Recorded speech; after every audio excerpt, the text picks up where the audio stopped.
we all will face parts of ourselves, I think, across a lifetime of like, ooh, didn't recognize the depth of that. But how that really is such an opening and opportunity for what life can give you.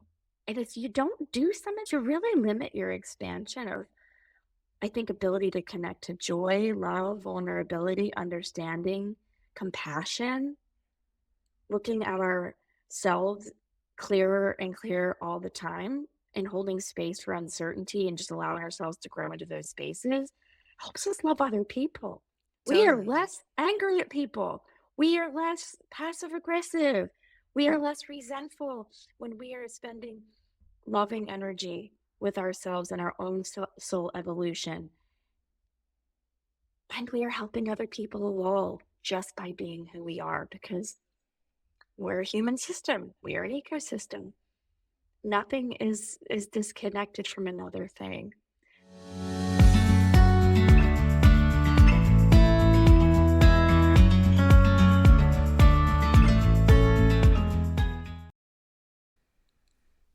Hello, hello, friends, and welcome back to the Mindful Evolution podcast.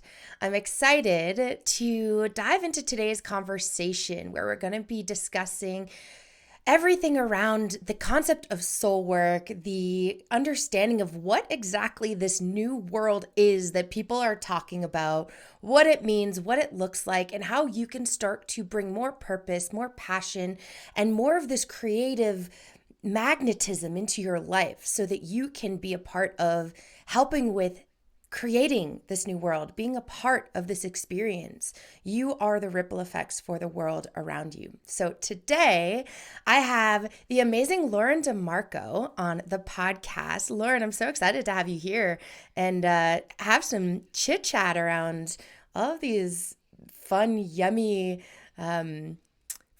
topics that are being discussed in the conscious community right now. Thanks for hosting me. I'm excited to get my voice out there. This is really good practice because I have a lot to share and receive in this next chapter, and nervous and excited, Mm, like with all things worth pursuing. absolutely. And I'm really excited to offer you this space to support you in sharing your voice. And you have had a really yummy path and a yummy journey into this soul work that you refer to, that you are really fully stepping into now. And you were at one point a social worker and a trauma therapist, and you've shifted into what you call yourself a soul worker for sensitive CEOs. And I would love for you to share a little bit on this recalibration, on this realigning experience that you've stepped into that I know you've expressed to me has been full of more authenticity. But can you share a little bit with me and with the listener about what has this process looked like where you have realigned with your soul's purpose? Yes. So the move from working, at least on paper, from mental health healing and social working to claiming the soul work that I've always been doing has allowed me to expand more fully into myself. Our words matter. A lot of helpers and healers are doing amazing transformational work under different labels. And there's nothing truly wrong with all of these labels. Mental health, brain health, which I am learning more about to use that word, is so important, really validating the physical manifestation of illness, mental illness. Um, but I have always been drawn to spirit, and this has been my time to finally unmask that And so I have been through many chapters, I would say in the past 15 years that have been really pivotal moments up to this point where I'm finally coming out, I would say, um, as a soul worker. But I think in the past few years have been some of the major pushes from the universe, timely, interesting things I couldn't explain that pushed me to really face myself and do really, really, really hard things that involved so many layers of grief. And in that process, seeing that I could expand in myself and do these things that people are like, what the hell are you doing? But also people are like, damn, Lauren, that's pretty cool. Like, go you. But like, I don't know. I don't know if I can see all this. I believe in you, but I don't know if I can see the vision you see. But just going through that journey and just really seeing my relationships and my clients in the world from a different perspective through my own struggles and challenges and such liberating moments and times that have been so painful. So, all that to say, really leaning into my purpose and helping people do really, really hard things so that they can be who they really are and do their thing here on earth in their lifetime. I see things for a long time now. I'm just more verbal and honest about it, but I say much of my life I believed in lifetimes. And this human experience as a life school. And so, as a soul worker, we're explicitly looking at our life in this chapter as what are we learning? What are we releasing? What are we revealing? What are we creating space to grow into? How are we leaving space to expand into the unknown and letting the universe, as we co-create with intuitively aligned action, provide us the next step? Yeah, I'm hearing this journey for you into what you call your soul work. Being a soul worker is really helping others step into their fullest selves, step into their magic, step into their unique gifts, step into the things that they're here to give to themselves and serve the rest of the world with as well.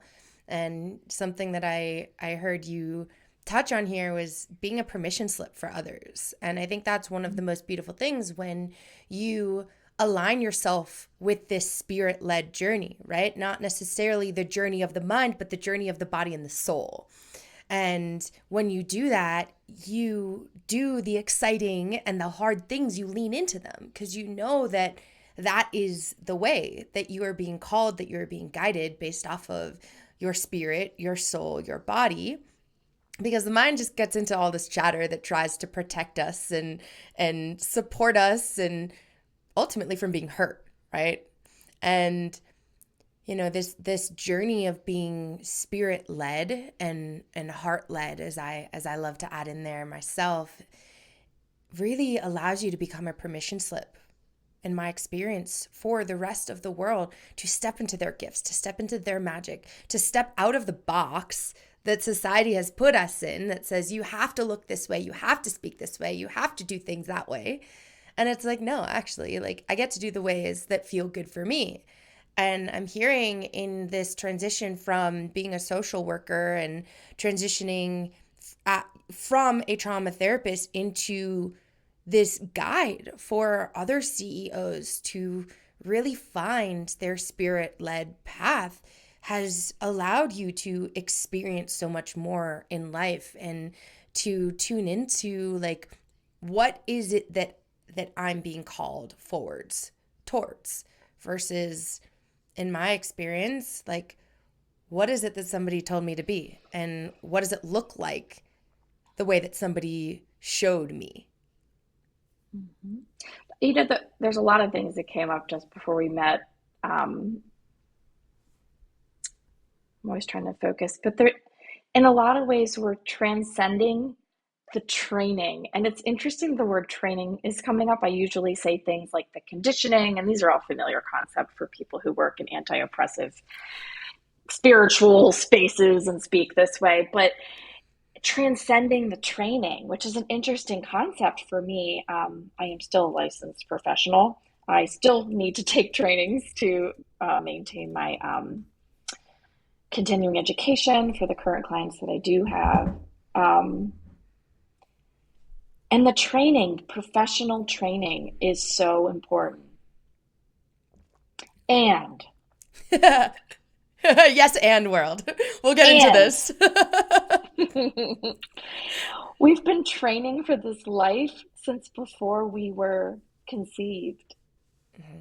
And I think what people are not always tapped into, and that can show up in other ways in their relationships and how they feel about themselves, manifestation of being unwell mysteriously in the body,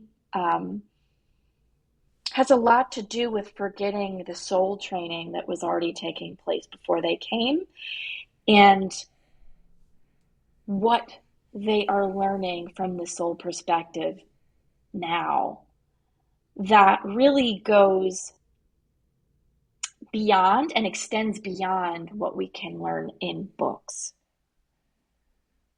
There was actually was it Lao Tzu maybe, as I was just doing a little brief meditation before we met, an insight timer.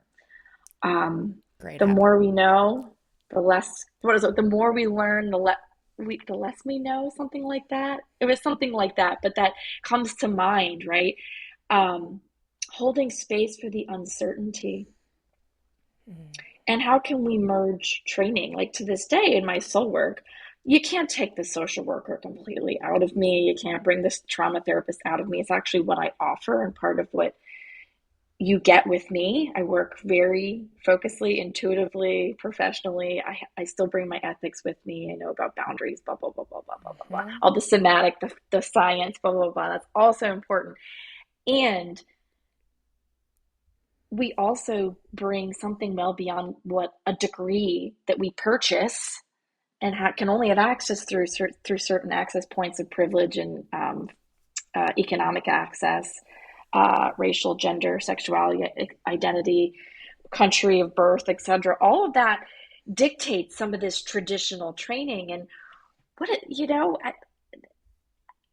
I think it downplays what we have to offer. And so I love working with folks who are often pivoting careers. Actually, in my therapy practice for many years, I found myself working with people and they leave their jobs. And I found myself as being a therapist primarily therapist for a long time. It's like, I'm just prepping them to stop doing mental health. And what does that say about, right? About me, right? About how do I feel about this? But I think in the strength side of that, I love helping people step into that uncertainty of what they want to grow into and getting back to some basics, right? Sure, you have all this training, but what can we create here? What do you have available to you that pre-exists the formal training, the career that you had? How can you merge what it means to be a parent? There are so many beautiful skills and things that as a parent, as a caregiver, as somebody who's had multiple careers or have had struggle in life.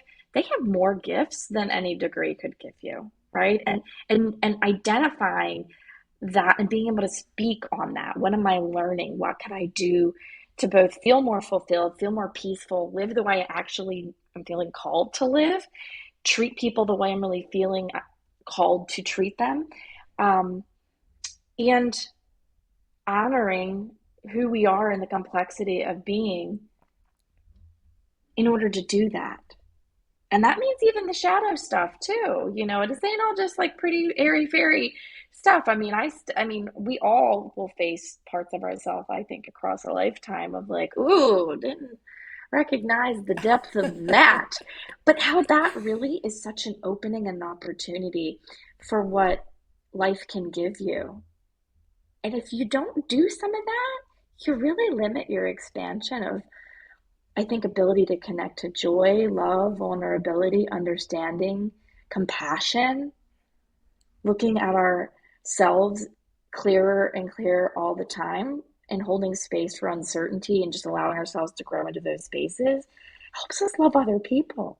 We are Totally. less angry at people. We are less passive aggressive. We are less resentful when we are spending loving energy with ourselves and our own soul evolution. And we are helping other people evolve just by being who we are, because we're a human system. We are an ecosystem.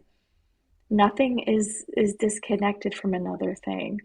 So that's the other piece, just really allowing people to really, let's step into the big view here. There's like the details, and let's look at the logistics and like what's not working, like life math. Sometimes we're doing life math.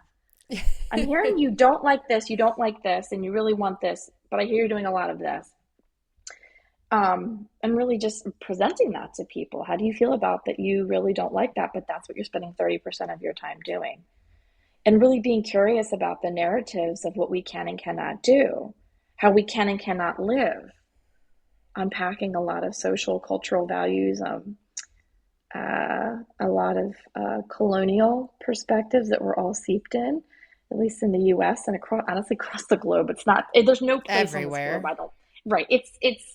It's huge. There's colonial, there's racial pieces, there's oppression that we're all sitting in. Some of us are touched by it more than others. And really being curious about, how do we feel about the life that we're co-creating with right now? How do we feel about how we're spending our money, our time, Our the things that we energy. collect, our energy, right? Well, things are energy, right? And that's the Everything. piece too, like our relationships to one another.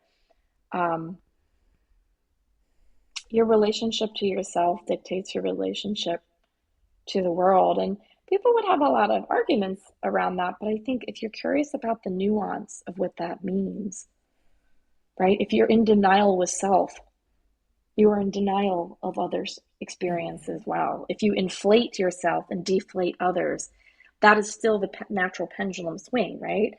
You're inflating yourself to deflate parts of yourself, which then, right, that there's an imbalance and lack of integrity there. So I think this spiritual, relational, and practical. Spiritual is practical. That's Yeah. another thing that I'm often, I'll find myself posting about. I'll like take pictures of like, this is soul work, putting my feet in the grass, soul work, looking at my money again. Shit, don't like that.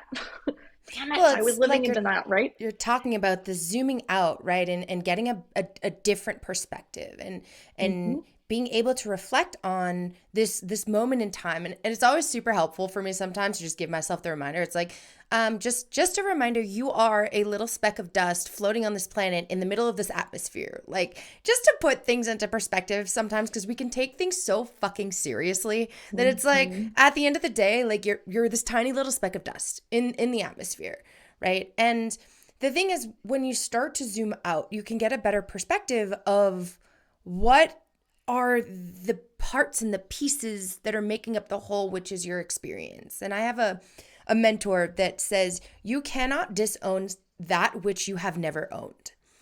And it brings into conversation what you're talking about here, where it's looking at yourself, taking ownership within yourself. And so much of the world around us wants to just point a finger at everyone and everything outside of themselves. And the thing is, nothing is ever going to change as long as you continue pointing the finger outwardly. The things will change when you start pointing the finger inwardly and say, how am I attracting this? How am I welcoming this? Why am I welcoming this? What within me is no longer in resonance with this experience that I'm having outside of me? Mm-hmm. And I love what you said a little while ago around transcending the training, because there is so much that we know, but that which we know is like this big in comparison to that which we don't know, which is like all of this, right? It's massive. And like science only knows this tiny little amount of what the human brain is actually capable of, which is mind-boggling, because you go on Google, you type one thing in on Google and you have resources for days, right? Mm-hmm.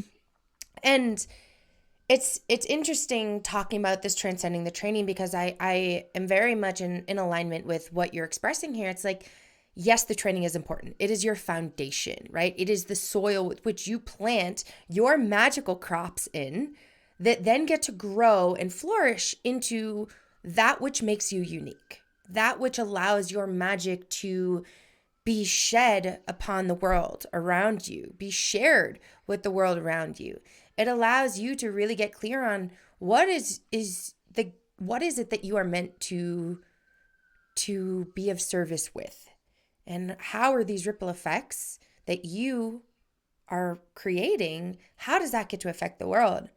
It brings me back to, for me, my first, let's say job, my first line of work was in pain management. I was a functional rehab practitioner. I was like a spiritual, energetic body worker. I did all of these things to put them together to help people understand why they're having chronic pain and how they can overcome it and support themselves through it. And I used to go to all these trainings and watch the teachers and be like, oh my God, I have to do it exactly like them. This is the modality. You're doing it wrong if you don't do it in the A, B, C, D, step 1, step 2, step 3, step 4 realm. And what I realized is when I actually let go of that, adopted the foundations of what they're teaching me and allowed my intuition, my soul to guide me, the energetics to show me what my next steps were, while standing on that foundation, which was the soil that I learned from my teachers, that's when I had the most powerful results. That's when my clients got to experience a more of a reduction in their pain and their symptoms, because I was standing on the foundation that I was shown, but I was leading the way through my own soul, through the light within myself, through my own intuition that was helping me transcend the training. Right? Like you said, the trainings are important, but they're just meant as a stepping stone to help you continue forwards on your unique path. And the moment that you break free of the thoughts of, I need to do it the exact same way that my teacher did it. I remember being a little girl and like being in art class and like trying to make my picture look exactly like the art teachers. And that doesn't allow your magic to come through. And so I love what you're sharing here about like really being able to tap into source, really being able to find alignment with your soul, with spirit, with that which makes you unique. And a little bit of a different topic, we can go into this if you want to, but that's one of the reasons that I have found so much love for plant medicines, because they help me unveil that which is covered that my conscious mind doesn't always have the ability to see, so that I can really feel into the unknown, really be with the surrender experience, because in that surrender is, at least for me, where I continue to realign over and over and over again with my soul's path. I love it. You know, I was just thinking as you said surrender. I have found that surrender is where I have finally found myself again and again. In step 1 and step 2 is where you you get back up and you start walking based on what you experienced during surrender. Surrendering to yourself, to all that is, and then reconnecting with the charge. Why do things matter to us? It's the goddess and the warrior energy there. To receive, to be quiet, to be observed, to take in, to feel, to explore, and then move into creation based on a deep feeling of knowing and integrating with action. You bring up for me, there's two different, in my world, I have two different definitions of knowledge, right? This way of knowing. There's knowledge that you get from the books, that you get from all the courses, right? It's like knowledge with a lowercase k. And then there's knowledge, in my opinion, with an uppercase K. And this uppercase K knowledge is what you know within yourself to be true. It is the higher intelligence within you that is guiding you every step of the way. It is that direct connection to spirit that is flowing through your channel to help you be in that space of all knowing, of all seeing, of all understanding, while being in the space of surrender. And I love that you brought that up. And I do think that, and I'd love to hear your opinion on this, do you think that surrender, that experience of fully surrendering, is how we get, quote unquote, unstuck in our lives?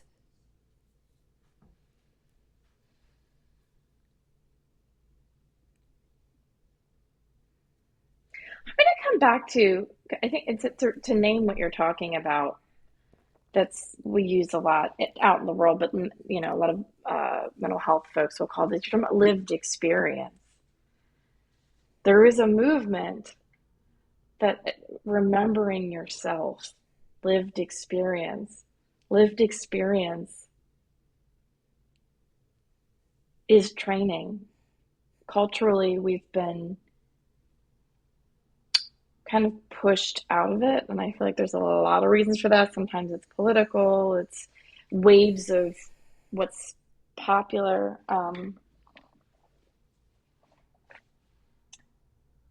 We get unstuck from, I think, some radical awareness and surrender to some very complex truths that are often really uncomfortable to sit with. And sometimes it's as beautiful as, wow, I don't think this is going to get any better.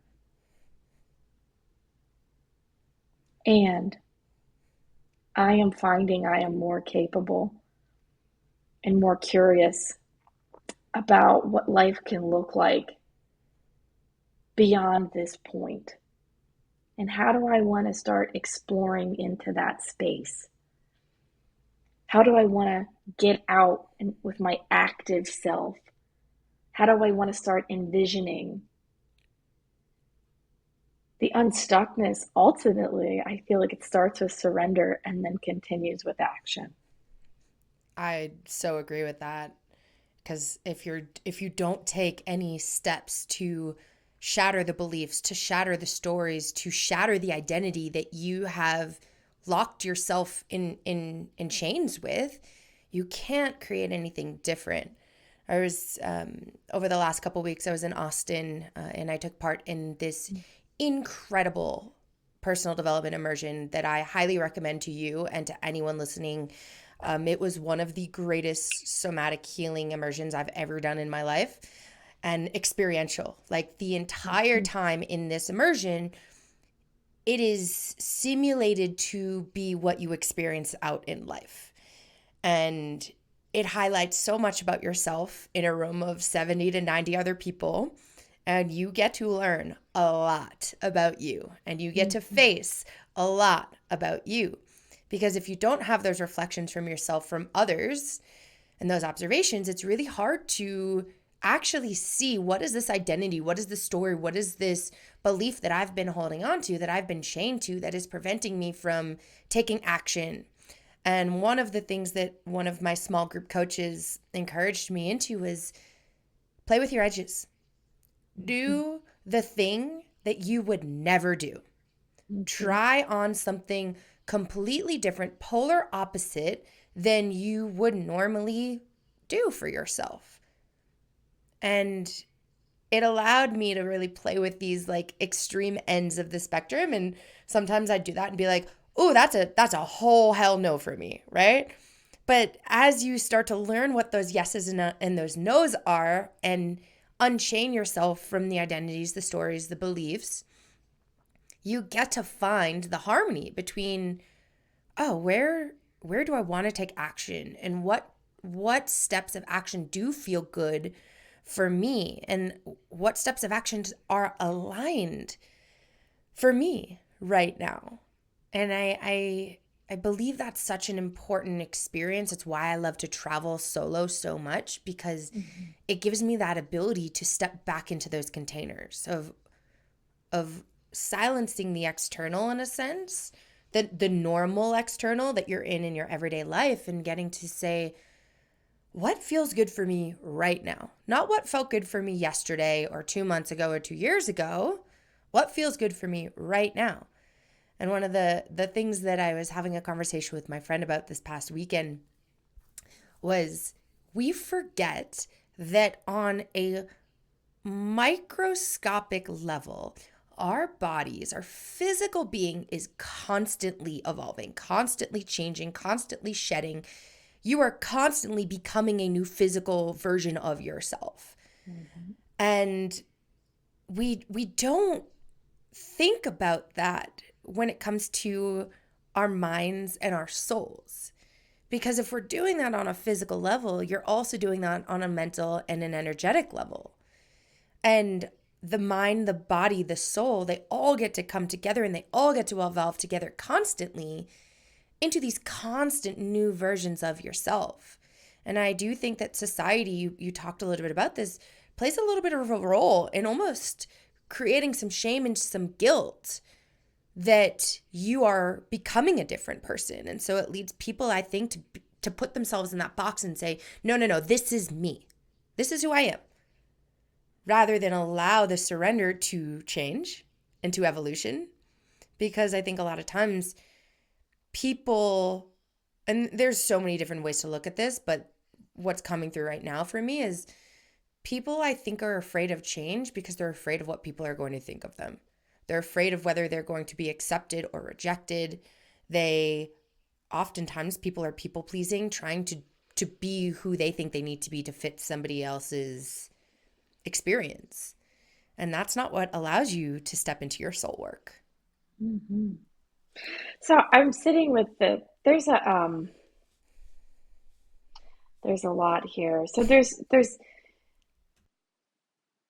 like social biological reasons why we're afraid to be judged. But it goes far beyond that. I take very much a historical, social, cultural, economic, I take those lenses into reflection, and I reflect them back to clients, myself included.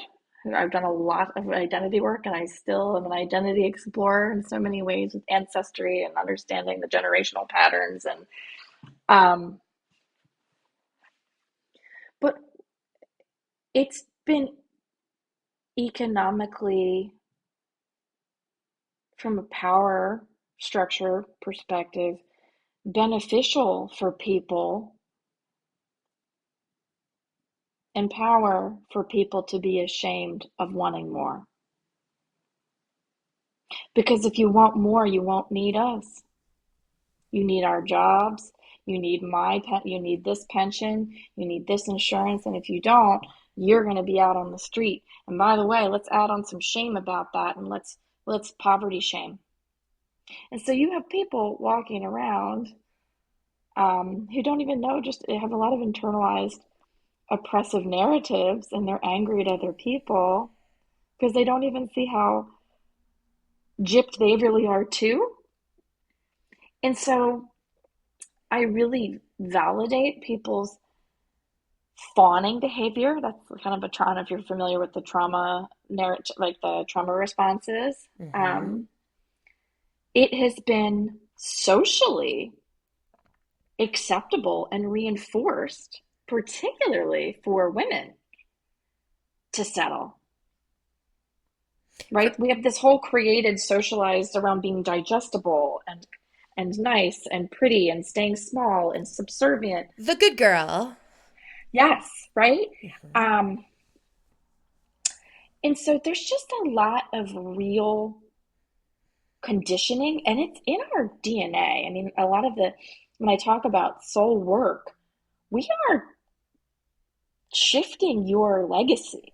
I know you and I talked about that before we recorded here a little while ago.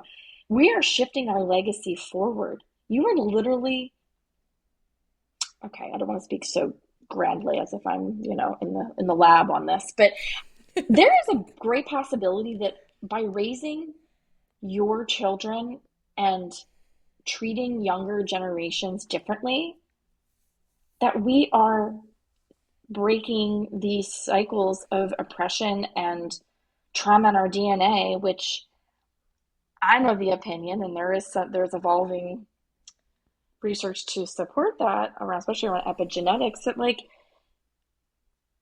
your kid might not be anxious and depressed. Your kid might not pick a relationship that's terrible for them. They may not have the same medical presentation because you have given them the gift of choice. Some of our ancestors, they didn't have those choices. No. They're just coming over here on a boat. Speaking of chains, you said chains multiple times, which is like a wink to me. It's like, slavery, that people were forced to come here and chained. And so when you talk about generational chains, that's real, right? Like we are carrying that in our energy field until we acknowledge and repair and create an opening for continuing to expand and transcend, which happens through the self and authentic relationships with self and with other people. Yeah, and I think something that's also really important to add here is yes, you're choosing something different, but it's also like allowing the energy to move through you. When something comes up, allowing the body to process it. Because for so long our ancestors didn't have a choice. And so they didn't have the tools that we have today. And they didn't understand how the body holds trauma, right? And so yes, like your children, looking at epigenetics, a study of your environment and how it influences the expression of yourself, your genes specifically, your children may not have these same experiences, the anxiety, the depression, the GI issues. And I believe, and this is where you and I come in as soul workers, it's our job to help others realize that by doing this work and processing the energy and allowing that to flow through them, that is what clears the channel, the physical body, so that your future children, your future generations, they don't experience these same things because they don't still have this energy trapped within them. And I want to offer something here for those that are listening that are like, okay, so how do I allow myself to just like let it move through me? One of the things that I encourage is like when you're feeling something come up, when you're feeling an emotion, when you're feeling an experience, standing tall, like opening the channel, having your hands like relaxed by your side, shoulders relaxed, like softness in the knees. And the most important thing is keeping the eyes open and relaxing the jaw. Not crossing your arms, not holding the things back, not shrinking, being tall, standing in your dignity with your jaw relaxed and open and allowing that energy to move through the body. Be with it rather than avoiding it and trying to cover it up. Mm-hmm. So, and you're talking about assuming the position of someone who is safe, right? And so, as people, it sounds like you and I both have experience, I think, with levels of trauma. Healing on some level is my sense by the language you use. I mean, there's something to be said where the body is such an important entry point, right? That's the science of things. If your body is in a position of I'm frozen and I'm going to bear down with my jaw and white knuckle, right? That's the bear's going to eat me, right? That's old wiring in your nervous system. And in modern world, depending where we're talking about, there's a lot going on in the world, lots of violence happening abroad, but there are so many things that can bring that up, right? Like if you are energetically not feeling safe in your life, some people are physically not safe, and sometimes your relationship is not good for you, to work, to partners, to friends, to the pressures, trying to do the things that are completely misaligned with what your body is telling you is working for you. That in itself is a violation of the mind, body, and spirit. And sometimes we don't know why, right? I think there's like science and types of brains. Like I myself have ADHD, neurodivergent, whatever you want to call it, magical. I'm also have clairvoyant abilities too. So there's these pieces that makes some of us more prone to experience things more intensely. Highly sensitive folks, sensory processing sensitivities, and things like that. Like your way of living may be different than what society is telling you should be, And that's right? okay. Exactly. And so there's like these pieces that are important about coming into what is this body really telling me, teaching me to do and take care of how I take care of my body, how I take care of my spirit, of my values, of the people in my life, and really returning to listening to those things. And acknowledging old stories. Part of the layer of soul work that I also do, as someone who's highly intuitive and does have clair abilities, is I myself, because I'm sensitive, I don't do well working for somebody else. I don't do well being a packed schedule. I can't do all the things that some folks can do. But what I can do is I can connect you to intuitive knowledge from the spirit realm. So, like, I bring some of that intuitive guidance on what I'm getting. And often there's an energy within the other person. There's something to be released here. At least it's acknowledged. It's a lot of it's acknowledgement. It's not like, oh, it's my job to cycle break and cycle break and cycle break. I'm like, I don't know if it's all you, man. Like, it's okay. What's your part? What's your role what's to your play? part? Because we're all here passing the baton. They passed it to you. The shit that rolled downhill included, because they didn't know what to do with it. They didn't have the skills and supports and resources. But now you've been passed the baton, and what are you feeling called to do? What little wink are you getting from your generations and guides over here about that, right? Does it sit with you? How does that sit with you? And I watch people just, my God, I feel so much better. Like, body feels different. And it's like, and it wasn't me. It's shining light on the acknowledgement of the thing that needed to be seen. Yeah. It needed to be heard. The distress often just needs to be heard, like a crying child. Yeah. Stops crying if it gets his needs met eventually, right? We are no different.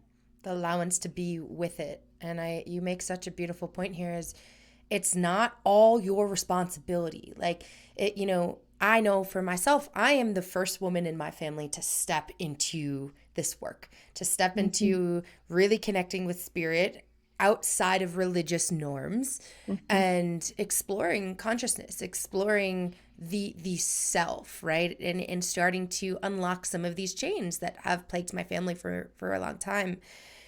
And this year, as I started working with women and really specifically doing women's work and guiding women's work, Spirit was like, okay, like Spirit showed me what my work was.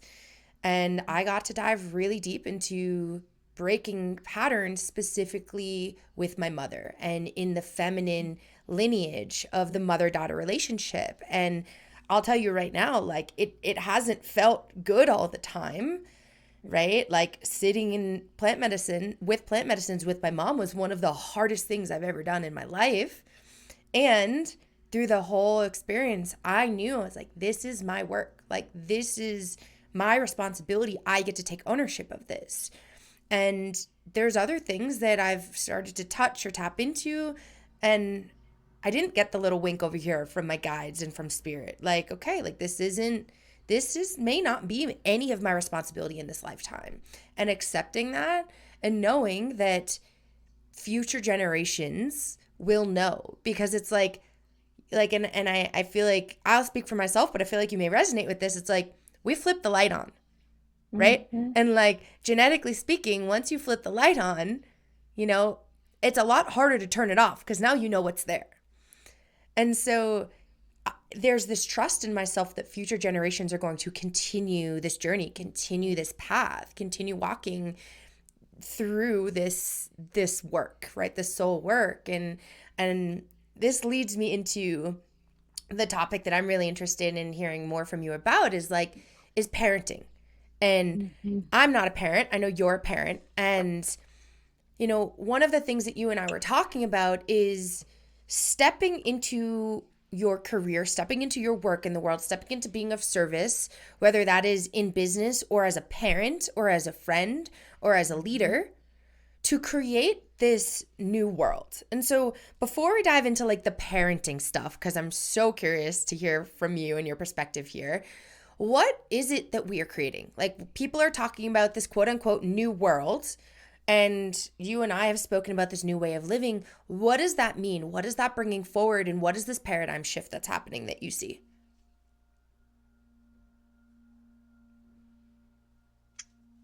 Reestablishing right relationship to all things.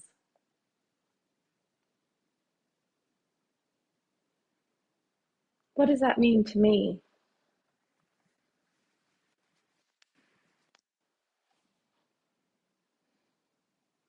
I think it starts with starting this. We talk about this self-honesty.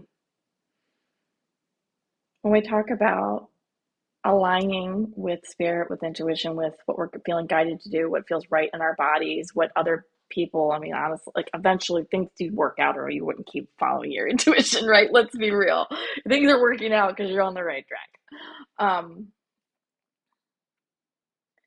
But reestablishing that process with the world around you, you can only stretch energy so long before it has consequences to the energy you have invested. How you treat your body, how you treat your community, your home, anything, the earth. The future truly depends on how we reestablish relationship with what we require to live. So what does it mean to stay in relationship with one another? We need each other. Humans need each other. That will never change. We're not meant to do it alone. No, biologically, it's just not even in parenthood. Mm-mm. There is no such thing as like, I mean, I'm sure, you could have people say blah, blah, blah. You cannot be a healthy parent without support. And you're not supposed to, especially mothers. Your job is to literally carry the child and keep the child safe and secure and nourished and loved and attuned. Those are the extra layers, right? This is like the new generation identifying the attachment thing. And that's a lot. And the community's job is to help co-raise the children and care for parents and parents caring for each other and elders. And then we care for elders and we care for each other, and that other people have things to offer and the earth has beautiful things to offer, but you cannot just keep taking without investing. No. And it doesn't have to be transactional. That's the piece too with right relationship. It's about these symbiotic, consensual relationships. Me and my community, we have this understanding. It's like we're usually not super concerned about, getting money back for this thing that we brought to the gathering, right? Because it's like everything comes back. When you give, it always comes back, right? Because we are an ecosystem and we water each other and we work together. And on top of that, I have a lot of female clients who are mothers. And oftentimes I hear, I'm so overwhelmed. I don't have time for myself. Like, I love being with my kids. And then when I ask the question, what percentage of the time do you actually feel like you're 110% present with your children? It's more often than not under 50%. And in response to that, I always ask, when's the last time you asked one of your fellow mother friends to do some child swapping with you so that you can have some time and space to yourself? And more often than not, it's, oh, wow, that's a really good idea. I haven't thought about that. Right? And it's like that aspect of, one, asking for what you need, taking the time and space to slow down to actually tune into your body and recognize what you need. And then two, asking for it. And that's really hard for women. It's hard for me to ask what I need for what I need sometimes. Well, we have been taught to ignore what we need because it's been convenient for distorted masculine systems is what I will say. Yeah. Right? Yeah. There's a distortion of the taking and directing energy, which has left masculines also hurting. Totally. It's been convenient for the status quo, is what I will say, for the status quo, to ignore the body. Because if you know what you'd find out if you really listen to your body when you're on maternity leave, if you even can afford to take it, you should be taking 6 months. And who is going to pay for that? How are we going to? So these are real things. Some of these are these are structural, policy, cultural things that are in the way that we live, that it makes sense, and I validate people's like, you never noticed? Because then I don't know if your clients will do this, be like, God, why did I feel, it's like, God, I feel so stupid. I feel so much better after I did that. And I'm like, you're not stupid. You've been literally talking about transcending training. You've been conditioned and trained to disconnect from yourself. Yeah. Everybody has. Everyone and everything. Yeah. And it's really interesting right now, the next couple months, we're going to see a lot around policy. I truly believe that regardless of politically speaking, who you intend to step into this election to vote for in September, for anyone listening, it's really interesting that we now have this individual, RFK Jr., who is coming in and being this bridge between the two sides. That it's not on one side looking at the other saying you're wrong, and it's not the other side looking at the other saying that you're wrong. He's coming forward as an independent, saying we need to bring reconnection to everything around us. I'm having this reaction because people are going to hear this and think I'm nuts, but I actually have not been totally tuned into every political nuance for very intentional reasons, but I didn't know that RFK Jr. was getting involved. I have had some really recent intuitive dreams, and I didn't understand why I kept getting Kennedy references a few weeks ago when I don't watch the news. And now I know why. And this is part of the problem, because what's happening is that the news stations, the people in control, are silencing Kennedy. And the fact that we are silencing the conscious voice that's coming out and that is promoting and supporting and encouraging reconnection. Like, his whole thing is #America Strong. Like, let's bring both parties back together, not have this split in the world around us that's leading us to battle each other and to fight each other and leading all these policies to exactly. It's just a pendulum, right? And it's like, I just had an older gentleman over the weekend ask me, "Are you on the left or right?" And I went, I'm like at this man's party for very, very sacred reason. But I was like, I'm a hippie. Turns around. I'm like, I don't. Accurate. I was like, I love your response. Are you left or right? You're like, I'm a hippie. That's the best way to describe it.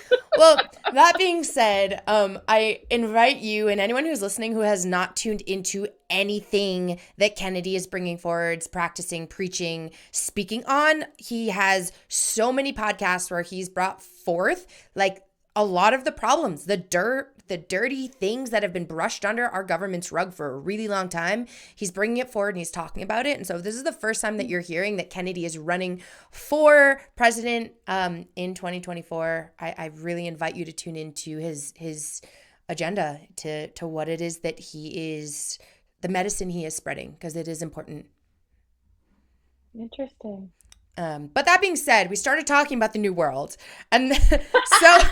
Well, this is the world we're in. The world we're in has a two-party voting system, and it has the warrior kings and queens at play, and that is just the world that we are in. So I think being aware of those things is important. And we're breaking the cycles, we're breaking the chains. And so, coming back to what we started to talk about before, is this idea of conscious parenting. Like, what does it Mm-hmm. mean to be a parent? What does it look like to be a parent that is stewarding this new world and this new way of living? Oh, it is vulnerable. It is raw. You are facing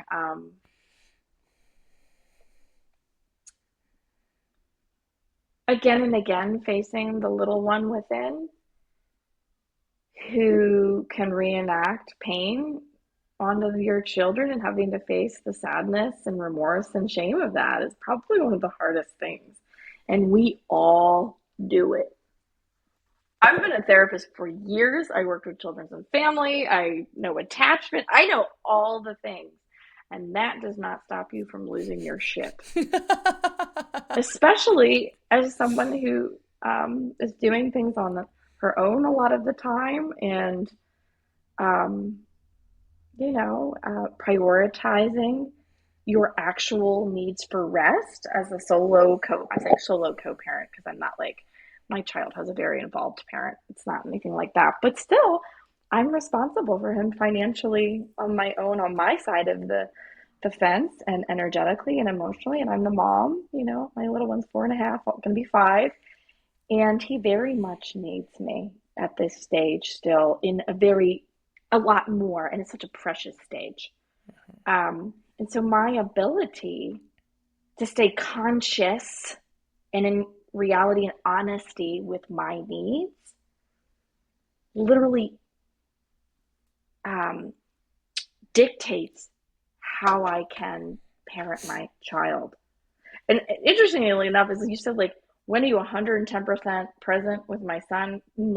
Probably never. At most, maybe 90, 95. Some of that's just like also my brain.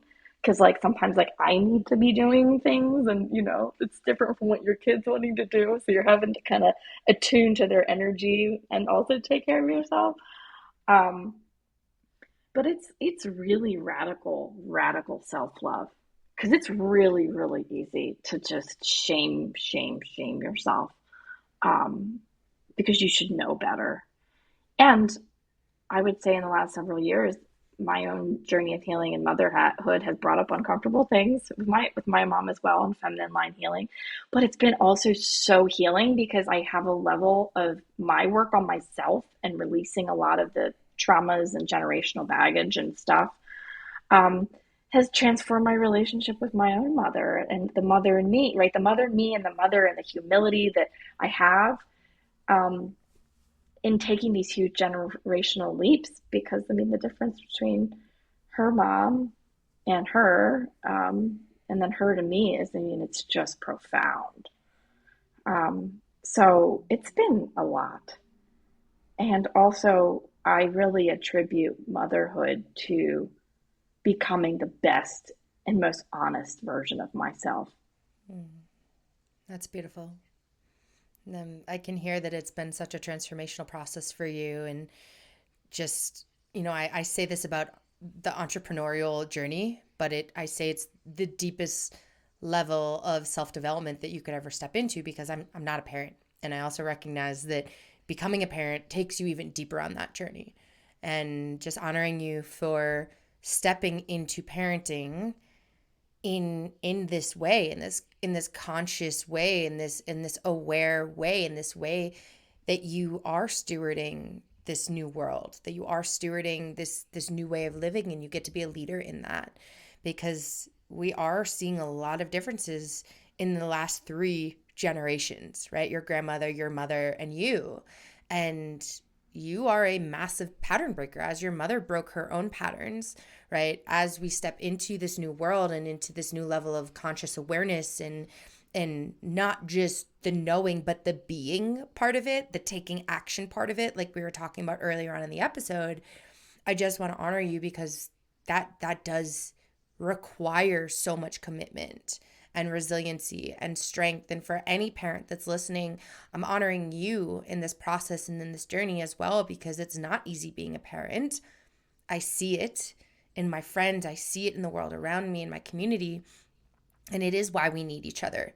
In our community, Actually, this past weekend, I had a birthday gathering, and I had about 30 of my closest friends here, minus a couple. And we have a couple of parents in the crew. And there was a couple that brought both of their kids. And every time they bring their children into our spaces with our community, whether that's at family-friendly festivals, whether that's at gatherings in our homes, whether that's at the park, the moment that they bring the children, it adds such a deeper level of impact to the experience.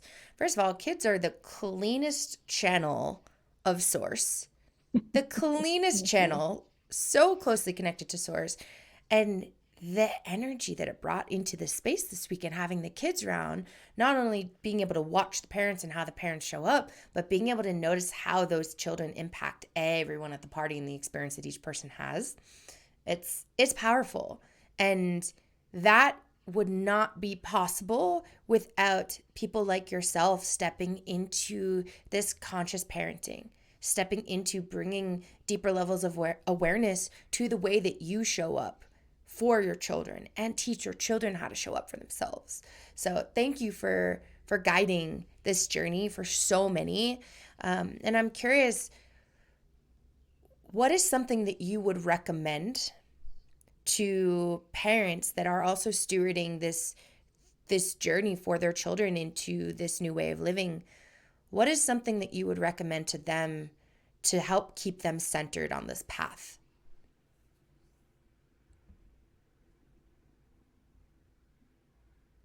Be shamelessly open to being safely and honestly loved.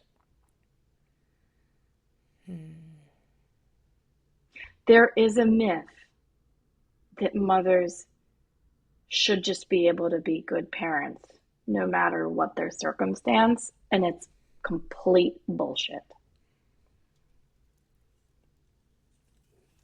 And so surround yourself with good love. And if you are in relationships where you aren't feeling loved and safe and heard and secure, first and foremost, please go find yourself a counselor and a therapist and some other healing helpers, whether it's in network or pro bono, whatever you need to do. First, I would say, and let people help you. For the love of God, let people help you, and trust your intuition. You know, it's hard because being a trauma therapist all these years. You don't just let anybody into your house. You don't just let anybody watch your kids, right? You don't let just anybody into your bed, like, right? Remember that you are an extension of your children. So, like, respect yourself. But I mean, really finding really, really good people to love you is so important. You cannot do it by yourself. You weren't meant to. So if you're pissed off and you're burnt out and you're feeling guilty because you really just want your alone time and your fun time too, no matter how old you are, that is completely healthy and it's good because you want to be modeling, in my opinion, my values, you want to be modeling to your children that you're a whole person so that they have permission to be a whole person.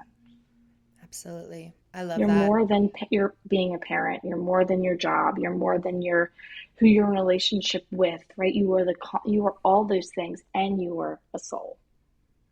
You are all of it, and creating the space to welcome all of it, to experience all of it, to be with all of it. And I love your recommendation. It requires good people, supportive people, unconditionally loving people around you, from family to community to partnerships, right? Friendships, career, business partners, all of the above. Like, it gets to feel good for you, and you get to create the space for the pleasure to be experienced in your life. And if you're not, then it might be one of those times to zoom out a little bit, like we were talking at the beginning of this episode. Zoom out, be the observer. What is not feeling good? And I actually have a freebie on my website. It's called From Resistance to Receiving. And it's a beautiful guide to help people zoom out and really get clear on what are these areas that aren't actually feeling good, right? Because sometimes I feel like the logical brain gets in it so quickly and is like, what do I do? How do I do it? And it requires actually tapping into the feelings first. Yeah, not surrender. But I really appreciate that feedback. And yeah, it's been amazing diving into this conversation with you today. There's so much amazing things that we got to discuss and dive into and talk about. And I really appreciate your reflections and your feedback and your experience. And I have one more question for you that I ask everyone that's on my podcast. And that is, if you could encourage and invite the listener into one thing that would support a more mindful approach to human evolution, what would that be?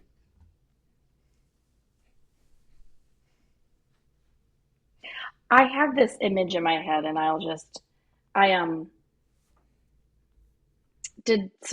some Canva AI to just show for myself some things that were coming up in my meditations and my dreams. And one of the visions I had was about cleansing the hands of humanity. Do it together. We are all washing our hands in the same well.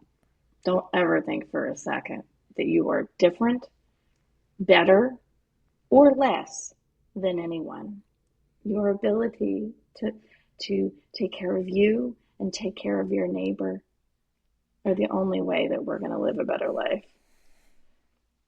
So I don't know if that hits the mindfulness, but it hits the relationship, how we walk into this new world question. I think that's a beautiful and extremely impactful answer. And it comes back to everything we've been talking about today is community. Like, you can't do it alone, and you are equals with everybody around you. It's not about money. It's not about wealth. It's not about life experience. It's about one soul to another, one energy to another. And I always try to remind myself when I step into any type of exchange where I'm like, I can't find anything to talk to this person about. There's just nothing, right? I always invite myself back into this curiosity of, where can I find resonance with this person? There's something that we can find resonance with, and where is that? And so even if your neighbor has the most obnoxious dogs in the world that jump over the fence all the time, you can find something to resonate with them on, right? And so, yeah, just an invitation that you offered as well, like, wash your hands together. Find the thing that can lead to connection, because I'm personally a big believer that connection and intimacy is what is going to change the world. Agreed. I love it so much. Lauren, thank you so much for being here and for sharing your wisdom and your light with us today. Where can the listener find you if they're interested in being a deeper part of your world?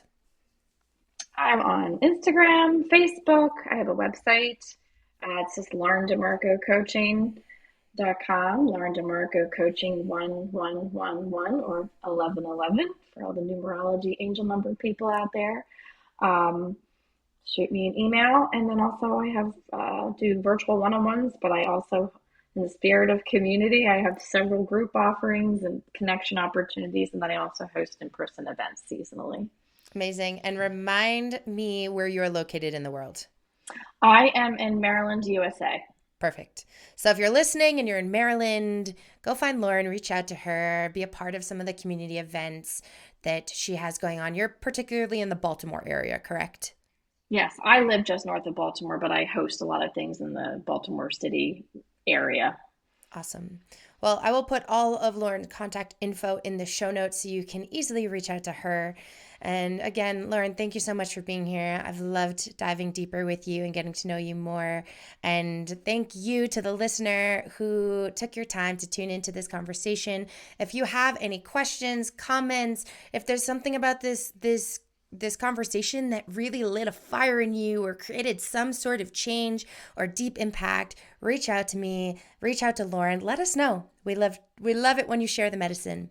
So thank you again, Lauren. Thank you. Thank you. Take care, everyone. See you in the next episode.